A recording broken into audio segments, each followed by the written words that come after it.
How to split a cell horizontally in Google Sheets. Hi everyone, it's Sophia to assist you today. Without any delay, let's jump right in. First, open Google Sheets and select the cells that are merged. After you select the merged cells, you can simply click on Format. In Format, you will find Merged Cells. Then click on Unmerge.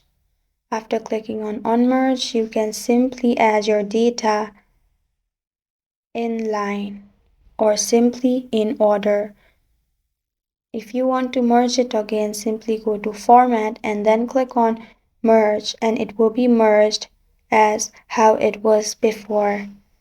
And that's how to split a cell horizontally in Google Sheets. Thank you for joining me today. If this video helps you out, please leave a like and subscribe for more. Got a question or want to suggest a topic? Comment below. I am Sophia signing off. Until next time.